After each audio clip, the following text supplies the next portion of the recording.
my name is Amanda Oliver, and welcome to my second pitch pass for my game idea, Dead Cold. The hook of this game is meant to be short and sweet. There are many things for the player to discover within the world of Dead Cold, so we don't want to give too much away. Dead Cold is a top-down RPG dungeon crawler where players must navigate and escape an old factory after a tragic chemical spill. Players must utilize multiple aspects of the environment to kill and avoid enemies, access new map areas, and find and rescue survivors to join your escape party. The theme takes place in the rural north during winter, hence the name Dead Cold. The factory you are a worker at is used to manufacture various metal items used in cars and appliances. As far as what the player does, there are several things to note.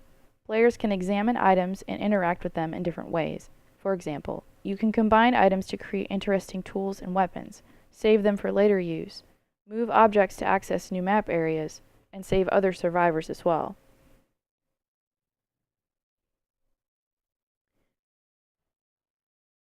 Rules to keep in mind.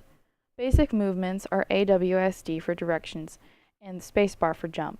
You can push, pull crates, boxes, bins, file cabinets, barrels, benches, and more. Items to wield include tools, janitor items, scrap, metal sheets, and even your own shoe if you so choose. Since you don't have any real weapons, you're required to navigate through the factory with your wit and cunning. You may pick up any item and use it as a weapon. However, it may fail horribly, or work like a charm. For example, a mop won't do much harm to enemies, but combined with flammable liquid and ignited, your mop will pose a serious threat. The antagonists of the game are those that were affected by the chemical spill. They're deranged and merely want to murder anything they see. You may witness them fighting each other also. They will appear mostly human with strange appendages or defects. Their attacks will remain basic to melee, and if time allows, ranged enemies may be added. Player decisions are very important, and this will determine the outcome of your game. When exploring, what items will you choose to interact with, and how will you use them?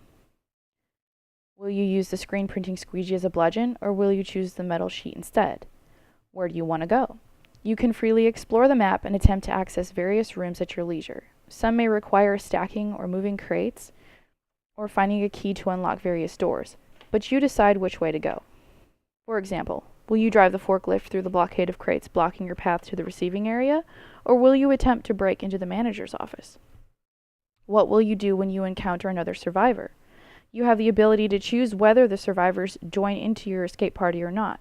Some survivors may not have the skill sets you do, and they will do more harm than good by joining you. The perspective is a 2D top-down perspective, as in most dungeon crawler games. This game is similar to Pixel Dungeon and How to Survive, in the ways that you must use different items to combine them in different ways, make them the most efficient, as well as the perspective of the games. This creates a lot of possibilities by tapping into the imagination and creativity of the players themselves. Risks will include animations and coding, but due to the simplicity of the many mechanics, they are all very doable in a 4-month time period. I hope you enjoyed this presentation.